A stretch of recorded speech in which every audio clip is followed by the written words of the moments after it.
Apostle Musili. Huyu ni rafiki yangu sana. Tunafanya naye mazoezi kwa gym. Naona vile sisi tuko fit kabisa. Nzokambia nyinyi, tofauti na mambo ya Mungu, yeye ako fit kabisa.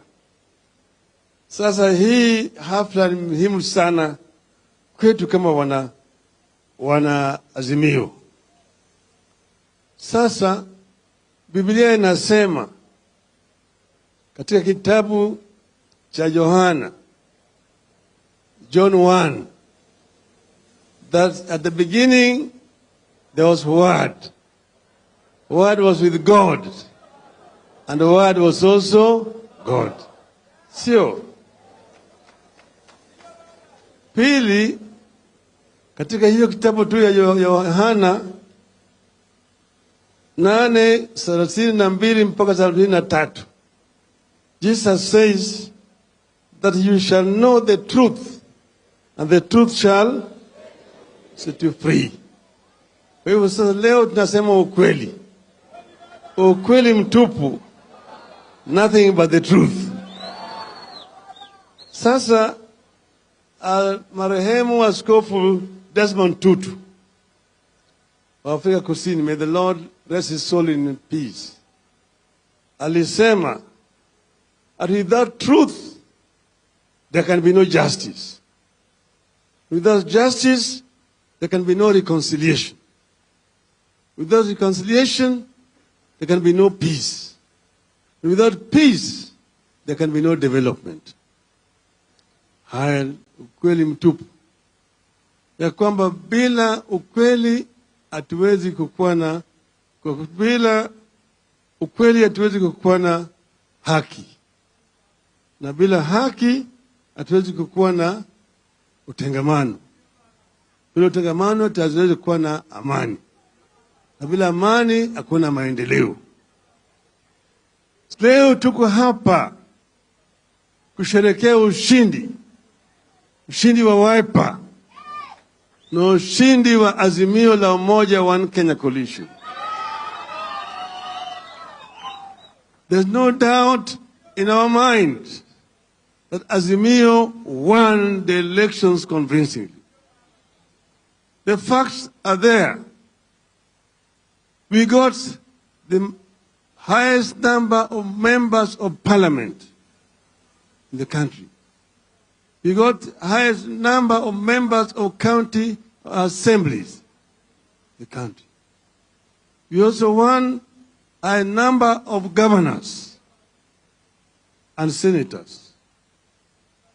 We won in most of the regions, in Nyanza, in Western, in the coast, in Lower Eastern, in Upper Eastern, in Northeastern, in a number of counties within the Rift Valley, in Nairobi, and according to the whistleblower, several countries in the Central Province. With those kind of statistics, how could we lose elections? So we know that we won the elections. And that's the reason why we talk with a lot of confidence that we won the elections. And people know what transpired. People saw what happened at Bomas of Kenya on the 15th of August. It has never happened anywhere in the world where the Electoral Commission, where the referees in an election disagree publicly.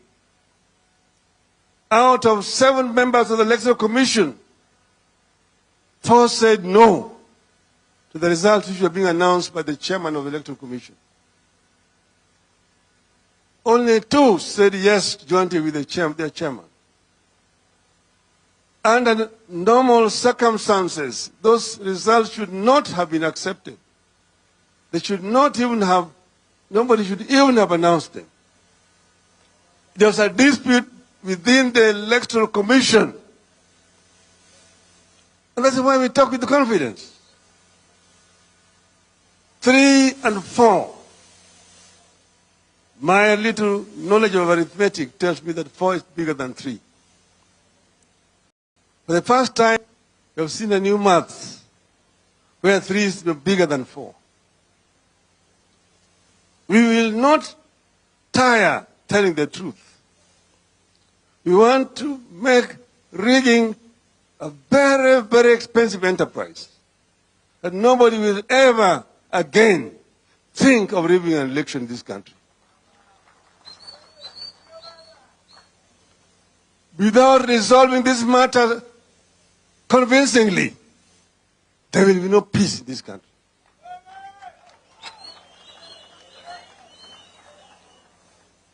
Kenyans will not go back to elections in 2027 and the election will be rigged again.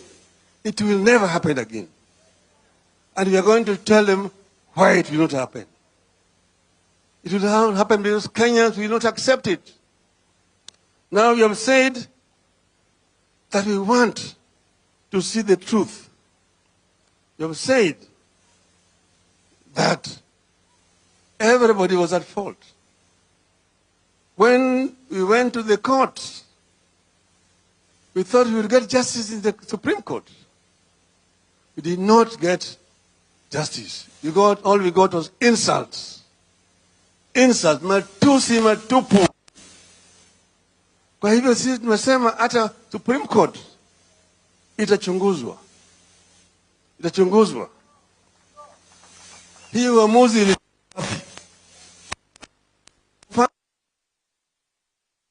Soma, and I will quote the ruling, that she is convinced beyond reasonable doubt that the IBC deployed virtual private cloud, VPC.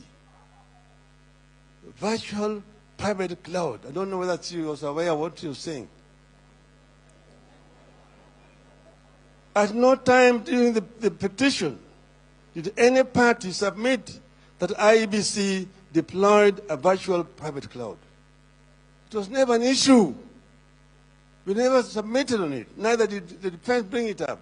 How did it come in the ruling? It shows that the ruling was written somewhere by somebody else. So all of this thing was rotten and requires a proper interrogation. We have said, therefore, that we agreed, we are not unreasonable people, that we will talk, we will negotiate. But the negotiations must be structured and must be constructive. All that our team has seen was nothing but stonewalling and time buying.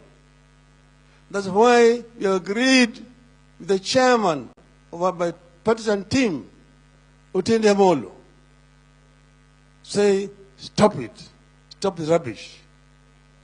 And we will not go back until they have come down to say A, B, C, D. The issues which are in contention are clear.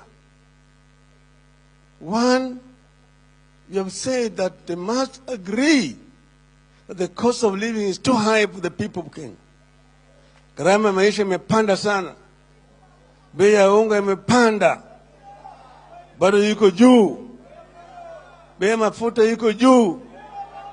Bei ya petroli yuko juu. Bei ya sukari yuko juu. Hata stima yuko juu. Hata karo ya shule yuko juu. Punda imechoka.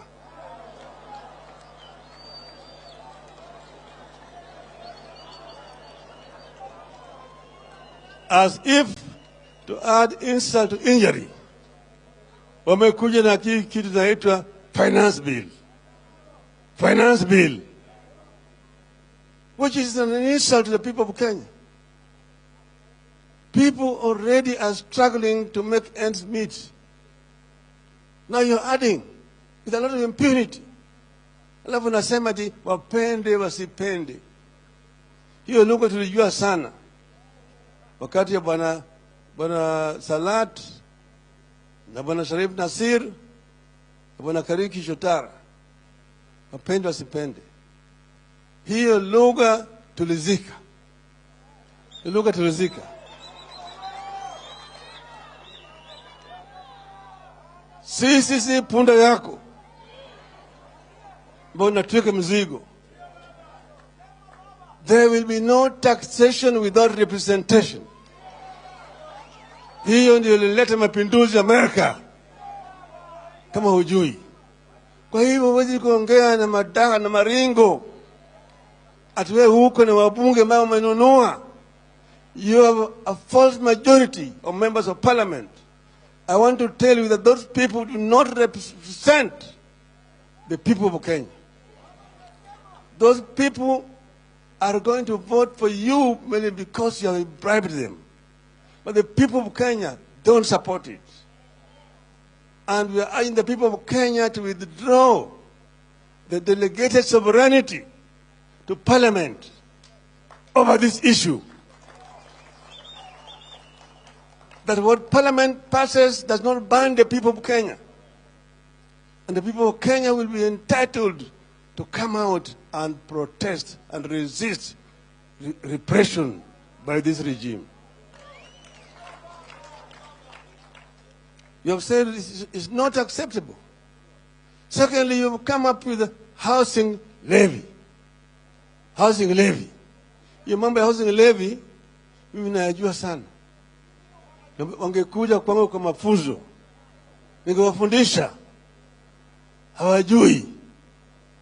You cannot introduce additional tax when the economy is in depression. You can't do it. And where did you get the 3% from? If you're saying it's investments, how about the employer? 3%. Employers investing in what? Additional tax of 3% on an employer. That is completely unsustainable. So we said this thing need to be shelved and must be shelved. Secondly, servers.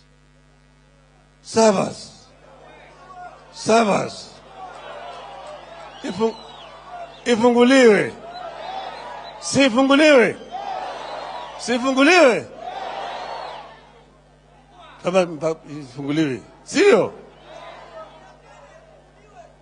Maana yake wengine wanasema ati servers zilifunguliwa, ati inaona kama Bwana Halwale anamwambia Sifuna ati masanduku 4 boxes zilifunguliwa kwa iko sawa sawa. Hizo masanduku si sawa. Bwana Halwale, rudi kwa shule. Saba ni ile ambayo ilirushwa kwa runinga kutoka kwenye kituo cha kupiga kura na ingine kutoka kwa ile ya constituency, na moja kwa moja ikaingia ndani ya nyungu ambayo inaitwa kwa kimombo saba. Sanduku ya kura si saba, Bwana Halwale. Sasa tumesema hiyo saba mpaka ifunguliwe. Tulisikia kwamba wameweka vijana 2,000 ambayo wanajaribu kubadilisha maneno ndani ya hiyo saba. Tunawaangalia, tunawaona, mwambie mtaona mkicheza.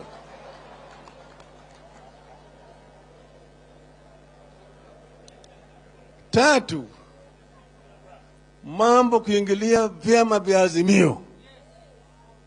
Kenya Kwanza ilikuwa na vyama vyake ambayo waliingia huko kwa hiari. Kuna zingine ambazo ziliingia ndani ya Azimio kwa hiari na waliweka sahihi. Kulikuwa na mkataba baina ya Azimio na hizi vyama zote hizi. Baada ya uchaguzi umeingia kununua hizi vyama. Kwanza ilikuwa ni UDM ambayo ilikuwa ni chama chetu cha Azimio.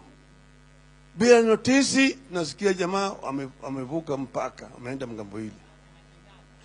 Huyu bibi anatoka bila kupeana talaka. Hakuna talaka. Hata Kiislamu hiyo si halali. Si mpaka peana talaka. Kwa hivyo hiyo kutoka kwake sisi hatutambui. UDM bado ni hapo kwetu. Akitaka warudishe mahari, ndio tutaweza kuwaruhusu wale wote. Pili, sasa Jubilee wamekataa kutoka. Unanunua wale wabunge ati wao wanataka sasa, wao ndio officials ya Jubilee, wanataka kutoka na Jubilee wengine pande ile. Hakuna kitu kama hiyo. Jubilee tulilipa mahari, ni yetu, na wamekataa kutoka. Unataka Jubilee atoke? Sio, wamekataa kutoka. Alafu sasa unachukua wale wajumbe, unapeleka kule, unapewa rupurupu. Sasa nyinyi ndio officials, natambua. Sasa nasema mimi natambua fulani kama party leader kama mimi. Ujinga hiyo. Si ujinga hiyo. Ni sasa gani hiyo? Hatuwezi kubali kama hiyo. Hiyo ni matusi ambayo mtu anafanya mchana kwa kutoheshimu vyama vingine. Kama wajumbe wanataka kuvuka mpaka, tulikuwa tumeweka sheria tangu tuliporidhisha mfumo ya vyama vingi katika taifa letu. Hiyo sheria imekuwa inaheshimiwa. 1992-93 tulipoingia kwa bunge, kwa mara ya kwanza kuna wabunge ambao walivuka mpaka. Kwa kwanza alikuwa anaitwa Charles Likoa, mwingine Dr. Protas Momanyi kutoka Bonchari, walienda kwa by-election. Apili Wawire kule Malava alirudi kwa by-election. Javan Shavanga, Banomani na Jafet Shamala alirudi kwa by-election. Nicodemus Haneri alirudi kwa by-election. Ocholo Gur hata Tomo Bondo alirudi kwa by-elections. Wale wote ambao walikuwa wanavuka wanaingia kwa KANU walikuwa wanarudi kwa by-elections. Kwa hivyo hao wabunge wa Jubilee ambao wanataka kuingia Kenya kwanza warudi kwa by-elections. Warudi kwa by-elections. Tumesema juzi na tunarudia tena hapa, tunaambia registrar wa political parties and the ritu, jichunga sana, chunga sana. Hatuwezi kukubali uingilie mambo ya ndani ya chama na kufanya mapinduzi ndani ya chama. Hiyo sio kazi yako. Chama ni wanachama, na juzi Jubilee iliandaa mkutano wao kubwa zaidi kule katika Rescos, na tulikuwa kama wanazimio, na wakipitisha resolutions pale kamili ya kutoa wale jamaa kwa mamlaka na wakapeleka huko. Tunataka wale officials ambao wameletwa wapya wasajilishwe mara moja. Hatutaki register political parties ambayo mtumishi wa umma kujaribu kufanya siasa na vyama vya siasa. Yeye ni mtumishi, na kama yeye anacheza atoke. Asipotoka tutamtoa hii. Maana yake sasa yeye amekuwa mtumishi wa ikulu, wa State House. Anatumwa na ikulu. Kwa hivyo yale ni watu, ni masharti ambayo tumesema mpaka yatimizwe kama timu ya Oktindi ya jarudi huko kwa hiyo mazungumzo. Tunaelewana vizuri? Ingine sisi tumesema ati sasa wale ambao wataendelea na mazungumzo ni wao peke yao. Sisi kama wanazimio hatutaendelea na mazungumzo na hao watu.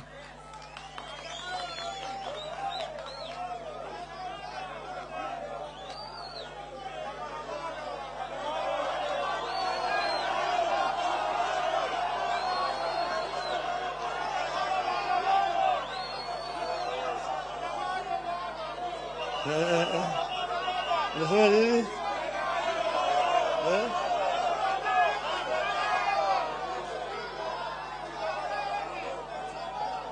Hello?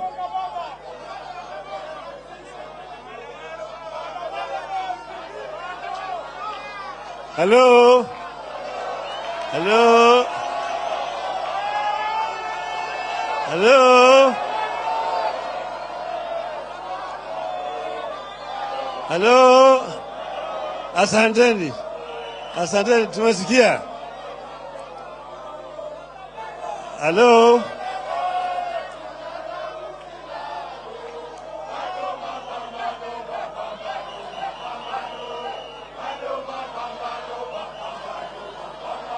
Hello? They are saying, tangazo maandamano, they're shouting here. Hello? Hello? Bado yuko ndana moja mebaki. Jamaa mwingine anakutaja jina yake sitaki. Anasema ati Kenya ni kampuni. Kenya ni kampuni ambaye kuna hisa. Kuna watu ambao wako na hisa mingi, wengine wana chache, wengine hawana chochote. Hoi hai, hawinde. Kama sisi hatuna hisa, tunafanya nini Kenya? Kwanza, amesema kwa ajira ni wale ambao walipiga kura tu kwa Kenya kwanza watapata ajira. Na mmeona vile wanapeana ajira. Pena ajira. Jamaa anafanya kama yeye haishi hapa Kenya hii. Ukisoma Kenya Gazette kila wiki eneo moja peke yake. Peke yake. Peke yake. Tunataka kuambia kwamba Kenya iko na makabila 45 na kuna mmoja ambaye iko hapa kwa kibali au kwa mwaliko ya mingine. Wakenya wote wako hapa kwa haki yao, na wote wanatoa ushuru. Wote wanatoa ushuru. Hakuna eneo ya Kenya ambayo watoa ushuru. Unasanya pesa kwa watu wetu, alafu wewe unatumia hiyo kwa maendeleo pande yako peke yake. Ajira kali unapaka kabila yako peke yake. Kabila yako peke yake. Wanaongea hata lugha yao peke yake katika maofisi ya serikali. Hizi ni matusi. Ni matusi. Huna haki Bwana Ruto kufanya hiyo kwa Wakenya.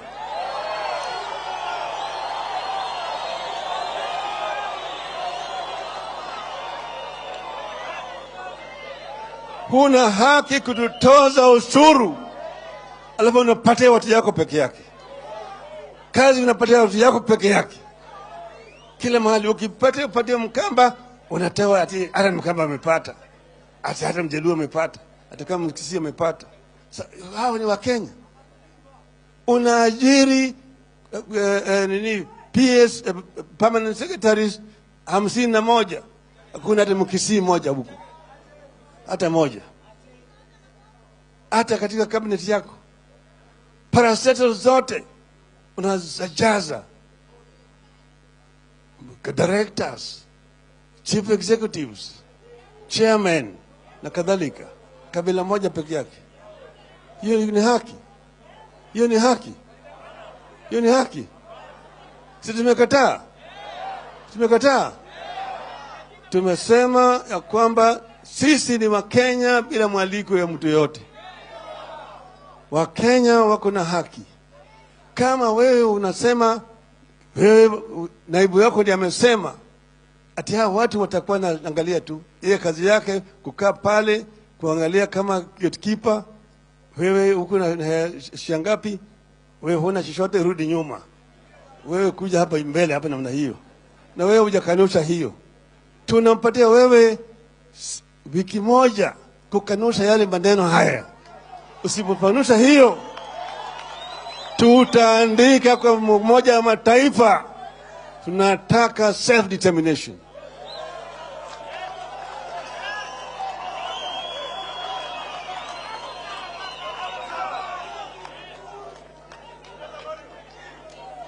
We are Kenyans by right. We cannot be discriminated against every day. We got a new constitution with the Bill of Rights, which must be respected by this government. You've continued to violate the Bill of Rights in our constitution, discriminating against other Kenyans. And we are saying that this must stop forthwith. And it must begin the process of correcting all these imbalances so that we know how many ministers do you have and where do they come from? How many permanent secretaries do you have? Where do they come from? Parastatals, how many are they? And who will the leaders come from where? And so on. So that every Kenyan community must feel completely accommodated in the government. Kwa hivyo sisi kama wanazimio hatutaki fujo. Tunataka amani. Tunataka amani. Lakini ili tuwe na amani mpaka tujitayarishe kwa vita, sio? Sivyo? Sivyo?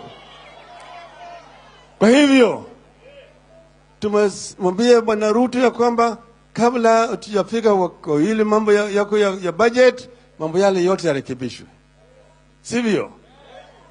Isipofanyika namna hiyo, unajua. Si unajua? Unaunga mkono. Azimio la Yata. The Yata Declaration. The people of Azimio assembled here in Yata declare, one,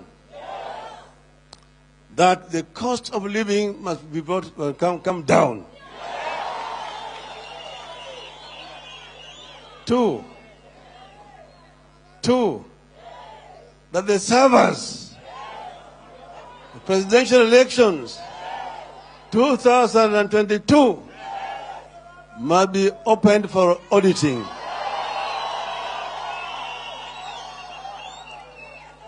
Sawa. Three, that the officials of Jubilee whose names have been presented to the Register General be registered forthwith and cease from interfering with the affairs of Jubilee Party and all other political parties affiliated to Azimio.